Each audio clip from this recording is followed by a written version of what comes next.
Hi everyone, welcome to sleepy classes few minute series में आप सबका स्वागत है। आज इस वीडियो में हम एक important topic that is addition of new 10 Ramsar sites to the list of Ramsar sites in India के बारे में बात करेंगे। देखिए, ये 10 नई साइट्स के साथ इंडिया में जो नंबर है रामसर साइट्स का वो 64 हो गया है। In fact our prime minister wanted that in 75th year of our Indian independence हमारी जो रामसर साइट्स हों वो भी 75 हों। With the addition of 15 Ramsar sites in this year we are very close to that number. तो अब हमारे देश में 64 रामसर साइट्स हैं, जो कि बहुत ही अच्छा नंबर है। अब शुरुआत में एक छोटी सी अनाउंसमेंट है। Sleepy classes is now offline. In case you want to attend free 15 days demo classes, you can enrol. आप ऑफलाइन हमारे सेंटर पे आके क्लासेस लगा सकते हैं, चाहे वो जीएस की हो, चाहे वो सोशियोलॉजी या पीएसआईआर की हो। और अगर आप ऑनलाइन लगाना चाहते हैं, लाइव लगाना चाहते हैं, तो वो भी आप लगा सकते हैं। किसी भी तरह की डिटेल के लिए आप हमारे टोल फ्री नंबर पे कॉल कर सकते हैं। Okay, so like I said कि अब क्या है, 10 और साइट्स ऐड कर दी गई हैं to the list of Ramsar sites in India. अब रामसर साइट्स क्या हैं? These are the wetlands of international importance. Basically अगर कोई वेटलैंड रामसर लिस्ट में आ जाता है, so that places that wetland on the global map. और ये जो रामसर कन्वेंशन है जिसके तहत रामसर साइट्स डेजिग्नेट की जाती हैं, ये एक इंटरनेशनल कन्वेंशन है for the conservation and sustainable और वाइस यूज ऑफ वेटलैंड्स। ये जो कन्वेंशन है ये 1971 में साइन की गई थी on 2 February in Iran, in a place called Ramsar, which is on the banks of Caspian Sea in Iran. ठीक है, सो 1971 में 2 फरवरी को इसको साइन किया गया था। इफेक्टिव ये 1975 से हुई थी। India is also a party to it. हर 3 सालों में इसकी कॉन्फ्रेंस ऑफ पार्टी होती है, लाइक एनी अदर कन्वेंशन। तो ये 3 सालों में एक बार होती है। अगर United Nations framework convention on climate change की बात करें तो वो हर साल होती है। अच्छा, उसके बाद 2 फेब को जिस दिन ये कन्वेंशन साइन की गई थी, वर्ल्ड वेटलैंड्स डे भी मनाया जाता है। पहली बार वर्ल्ड वेटलैंड्स डे 1997 को मनाया गया था और इंडिया में भी इसे काफ़ी अच्छे से मनाया जाता है। राइट, अब अगर हम बात करें, लाइक आई सेड कि ये 2 फरवरी को साइन की गई थी। It is the oldest intergovernmental accord to preserve the ecological character of the wetlands of international importance. ठीक है, और जैसे ही एक कंट्री, एक कॉन्ट्रैक्टिंग पार्टी बोलते हैं हम कंट्री को, इस कन्वेंशन को साइन करती है, तो उसको एटलीस्ट एक वेटलैंड साइट डेजिग्नेट करनी होती है एज रामसर साइट और in the list of wetlands of international importance. ठीक है, और जैसे ही रामसर साइट में इंक्लूड कर दिया जाता है उस वेटलैंड को, उस कंट्री के, उस कॉन्ट्रैक्टिंग पार्टी के वेटलैंड को, तो वो इंटेल करता है उस कॉन्ट्रैक्टिंग पार्टी या उस गवर्नमेंट की commitment to conserve and maintain the ecological character of wetlands. देखो, वेटलैंड्स आपको बहुत इकोलॉजिकल सर्विसेज प्रोवाइड करते हैं, तो ऐसा तो नहीं है कि हम उनको कंजर्व करके रख लेंगे, उस पर कुछ भी हम उसका यूज नहीं कर रहे, ऐसा नहीं होता। What this convention also says is कि आप वेटलैंड्स का सस्टेनेबल या वाइस यूज कर सकते हैं, लेकिन आप उसको इस तरह से यूज कीजिए कि उसका जो इकोलॉजिकल कैरेक्टर है वो डिस्टर्ब ना हो। दुनिया भर में 2500 रामसर साइट्स हैं, 170 रामसर कॉन्ट्रैक्टिंग पार्टीज हैं। सबसे ज़्यादा साइट्स यूके में है, 175। एक छोटा सा कंट्री है, उसमें आप देखिए 175 रामसर साइट्स हैं। अगर हम एरिया की बात करें, नंबर हमारे पास यूके में है, लेकिन एरिया की अगर हम बात करें तो वो बुलव्या में है। Approximately 1.5 lakh square kilometre is under protection. बुलव्या में जो एरिया है अंडर वेटलैंड्स है, अंडर रामसर कन्वेंशन है। ठीक है, उसके बाद अगर हम इंडिया में बात करें तो इंडिया में भी जितने भी वेटलैंड्स हैं उसका 10% अप्रॉक्सीमेटली प्रोटेक्शन के अंडर है रामसर कन्वेंशन के, या it is in the list of wetlands of international importance. और अप्रॉक्सीमेटली 10% एरिया है, 23 स्टेट्स में ये स्पैन करता है। और किसी भी और साउथ एशियन कंट्री की बात करें ना, तो इतनी साइट्स नहीं है जितनी कि इंडिया में है साउथ एशियन कंट्री में। उसके बाद इंडिया की जो स्पेस एजेंसी है इसरो, उसने भी इंडिया के वेटलैंड्स को मैप करा और उन वेटलैंड्स को मैप करा जिनका एरिया 2.25 हेक्टेयर से ज़्यादा है। ठीक है। तो एक बेंचमार्क ले लिया, एक बेस ले लिया कि जो वेटलैंड्स से ज़्यादा है उनको वो मैप करेंगे, एंड अप्रॉक्सीमेटली 2.31 लाख वेटलैंड्स को मैप किया है, उसकी हमारे पास डेपोजिटरी है, and these wetlands they cover approximately 5% of the geographical area of the country, और इसका जो 10% है that is under Ramsar protection, under Ramsar convention, ठीक है। और इसको मैप किया गया है 1:50,000 के स्केल पे। 1:50,000 का स्केल है कि मैप पे 1 centimetres would be 500 metres in real scale, right. अब टोटल रामसर साइट्स हो गई हैं 64। पहले यूपी में 10 रामसर साइट्स थी, अब यूपी के साथ तमिलनाडु में भी 10 हो गई है, क्योंकि इस बार हमारे पास 6 Ramsar sites have been added out of the 10 जो ऐड हुई है। 6 out of the 10 are in Tamil Nadu, so making the total number of Ramsar sites in Tamil Nadu to 10। किसी टाइम में सिर्फ ये 1 थी, लेकिन अब 10 हो गई हैं। यूपी में भी, यूपी और तमिलनाडु दोनों में मैक्सिमम रामसर साइट्स है। इंडिया में 2 स्टेट्स हैं जहाँ पे 10 है, यूपी और तमिलनाडु। पंजाब में 6 हैं, उसके बाद 3 है हमारे पास JNK, ओडिशा, मध्य प्रदेश, हिमाचल प्रदेश एंड केरला में। फिर 2 है हरियाणा, महाराष्ट्र, वेस्ट बंगाल और राजस्थान में। और ये कुछ स्टेट्स हैं जिनमें 1 है, जैसे गोवा में पहली बार ऐड हुई है, कर्नाटका में पहली बार ऐड हुई है, ठीक है। So the number of total states which have Ramsar sites now are 23। Basically ये total number of states and UT है, जैसे इसमें लद्दाख भी हम काउंट कर लेते हैं, तो total number of states and UTs, ठीक है।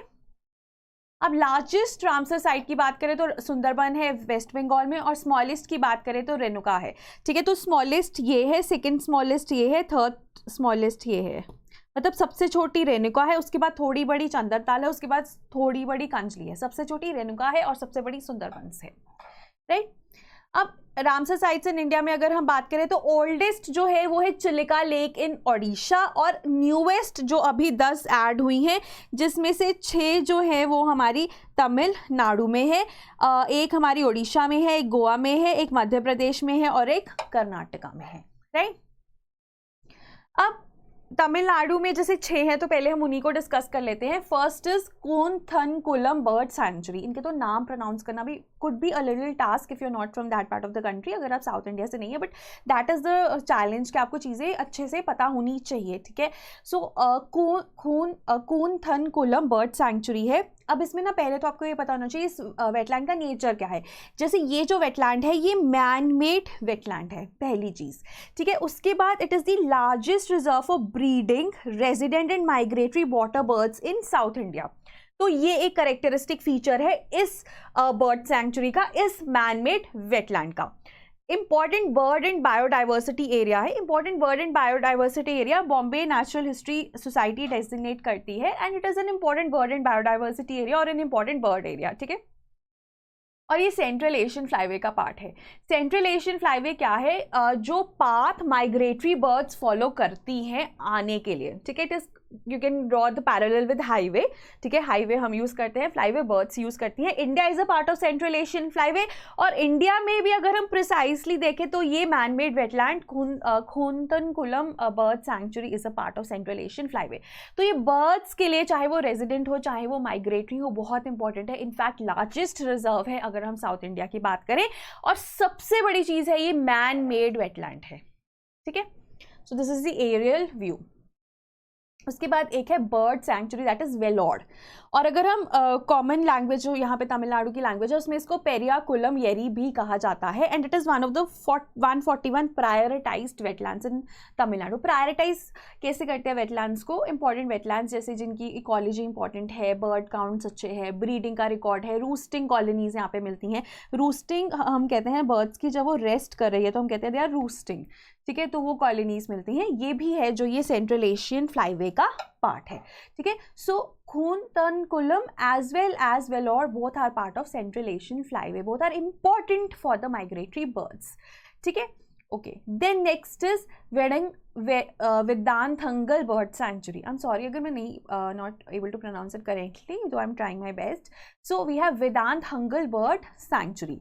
ये जो है oldest bird protected areas है तमिलनाडु का, fresh water वेटलैंड है, ठीक है। और it is a people protected water bird area. लोग काफ़ी सेंचुरी से इसको प्रोटेक्ट कर रहे हैं, काफ़ी सालों से इसको प्रोटेक्ट कर रहे हैं। और लोकल लोगों को भी फिर ये वेटलैंड क्या है, उनको एग्रीकल्चर में हेल्प करता है, एग्रीकल्चर ईल्ड को मल्टीफोल्ड कर देता है बिकॉज ऑफ लिक्विड गुआनो इफेक्ट। गुआनो होता है एक्सक्रीटा ऑफ वाटर बर्ड्स। तो वाटर बर्ड्स जो एक्सक्रीट करती हैं that is rich in NPK, जो कि हमें फर्टिलाइजर्स में मिलता है। ठीक है, सो अब ये जो NPK है ये एक्सक्रीटा ऑफ बर्ड्स में, जिसको हम गुआनो भी कहते हैं, में मिलता है। तो इसकी अबंडेंस है यहाँ पे, तो एग्रीकल्चरल यील्ड तो ऑटोमेटिकली इंक्रीज हो जाएगी। और क्योंकि एक तरह से आप ले लो कि ये एक म्यूचुअलिस्टिक सा एसोसिएशन हो गया कि लोग बर्ड्स को प्रोटेक्ट कर रहे हैं और birds in turn are helping the local communities with increase of the agricultural yield. ये भी एक important bird and biodiversity area है, right. Then next is Udayamarthandapuram bird sanctuary. ठीक है, ये भी हमारे पास तमिलनाडु में है और it is also an important staging and breeding ground for several species of water birds. ठीक है, तो स्टेजिंग होता है जहाँ पे जैसे जो पाथ है बर्ड्स का, माइग्रेटरी बर्ड्स का, तो जहाँ पे वो रुकती हैं वो स्टेजिंग ग्राउंड होता है। मतलब दे आर नॉट ब्रीडिंग पर से, दे जस्ट स्टॉपिंग ओवर। तो वो एक इंपॉर्टेंट ग्राउंड है और ये जो है ना, ये फ्लड वाटर को स्टोर करता है मॉनसून्स के दौरान। ठीक है, तो जब ड्राई पीरियड्स होंगे तो सूखा नहीं पड़ता। तो that is an important part, important aspect of this bird sanctuary. ठीक है, उसके बाद next is Vembanur wetland complex. ये भी एक ह्यूमन मेड इनलैंड टैंक है and it forms the southernmost tip of the peninsular India. It is also an important bird and biodiversity area. ठीक है, और यहाँ पे 250 species of the birds have been recorded. ठीक है, और ये जो टैंक है क्योंकि मैन मेड है, ये किसने बनाया था? पांड्यन किंग वीरा नारायणा ने। ठीक है, and it was design to take water from river Pazhaiyar, right, and the river Paziyar and Vembanur wetland collect the entire drainage of the valley and irrigate a substantial part of Nanchil Wadu, जहाँ पे ये आपको मिलता है। तो ये भी एक ह्यूमन मेड इनलैंड टैंक है, ये आपको पता होना चाहिए।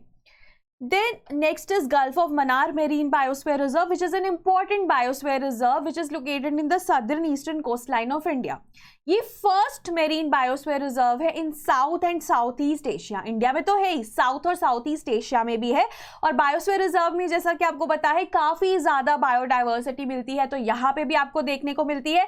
और इनफैक्ट यहाँ पे इंपॉर्टेंट स्पीशीज़ जो थ्रेटेंड हैं वो भी मिलती हैं, जैसे डुगोंग जिसको हम सी काउ कहते हैं, वेल शार्क, सी horses, green sea turtle, hawksbill turtle, ये सब कुछ आपको यहाँ पे देखने को मिलते हैं।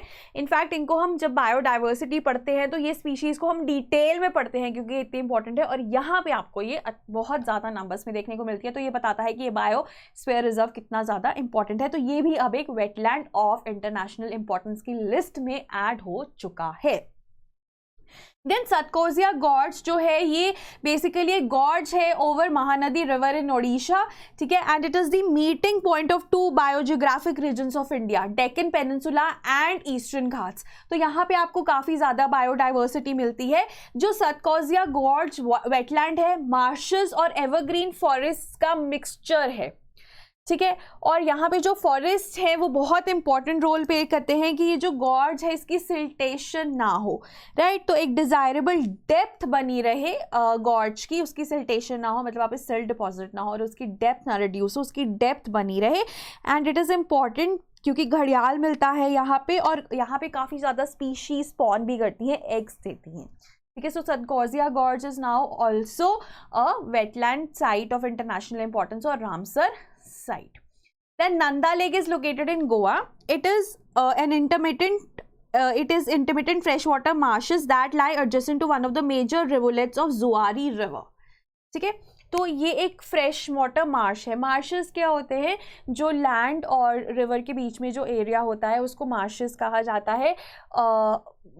ये अगर हम बात करें तो ये कौन से रिवर के रिवुलेट्स, उसके जो ब्रांचेस हैं उसके साथ में, जुआरी रिवर के ब्रांचेस के साथ में आपको ये फ्रेश वाटर मार्शेस मिलते हैं which actually form a important lake that is Nanda lake. So Nanda lake is nothing but a fresh water Marsh.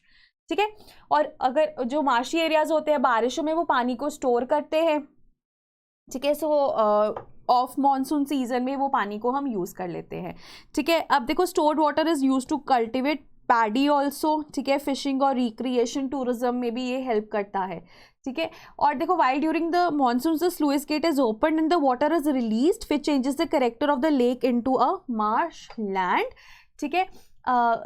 And then जब मार्श बन जाता है ये, तो लेक और मार्श के बीच में चेंज होता है। जब पानी ज़्यादा होता है तो रिवर है, रिवुलेट है, लेक है, ठीक है। जब पानी कम है तो मार्श लैंड है, तो जब मार्श लैंड है तो पैडी ग्रो कर सकते हैं और बायोडाइवर्सिटी भी यहाँ पे आपको बहुत ज़्यादा देखने को मिलती है, ठीक है। So this is how Nanda lake looks. So basically this is a Marsh land. Then next is Ranganathittu bird sanctuary, ये कर्नाटका में है and it is also an important bird and biodiversity area. एक रिवराइन वेटलैंड है ये इंडिया का, ठीक है। So that is an important part rich in biodiversity. यहाँ पे भी आपको ना क्रोकोडाइल्स, मगर, क्रोकोडाइल, स्मूथ कोटेड ओटर वगैरह में देखने को मिलते हैं, ठीक है। So this is how it looks. Then Sirpur wetland जो है ये मध्य प्रदेश में है। ये भी इंपॉर्टेंट है क्योंकि काफ़ी ज़्यादा इकोलॉजिकल सर्विसेज प्रोवाइड करता है, ऑब्वियसली हर एक वेटलैंड करता है।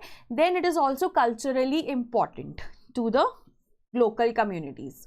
देन ये नेस्टिंग प्लेस है for migratory as well as resident birds, ठीक है। एंड इम्पॉर्टेंट यहाँ पे आपको बायोडाइवर्सिटी भी देखने को मिलती है। सो Sirpur wetland is in Madhya Pradesh, ठीक है। सो ये बेसिकली हमारे पास जो है 10 वेटलैंड्स जो ऐड हुए हैं वो उनकी लिस्ट है, उनको हमने कोशिश की है थोड़ा सा डिटेल में करने की। 6 हमारे पास तमिलनाडु में है, एक आपके पास मध्य प्रदेश में है, एक कर्नाटका में है, एक आपके पास गोवा में है और एक ओडिशा में है, ठीक है। सो हमारे पास ये टोटल 10 हैं। उसके बाद मॉन्ट्रियो रिकॉर्ड भी वेटलैंड साइट्स ही होती हैं, ये बेसिकली रामसर साइट्स ही होती हैं, लेकिन ये एक स्पेशल कैटेगरी है उन वेटलैंड्स की जो कि बहुत तेज़ी से चेंजेस या तो उनमें हो रहे हैं या हो चुके हैं या लाइकली टू अकर हैं, ठीक है। तो मतलब उनको हमें और भी ज़्यादा कंजर्व करने के लिए एफर्ट्स करने हैं। So it is maintained as a part of Ramsar list only. तो इंडिया में 2 हैं, ठीक है, केवलादेव राजस्थान में और लोकतक मणिपुर में। पहले चिलिका था लेकिन इट इज़ रिमूव्ड नाउ, तो अभी 2 ही जो वेटलैंड्स हैं वो मॉन्ट्रियो रिकॉर्ड का पार्ट है।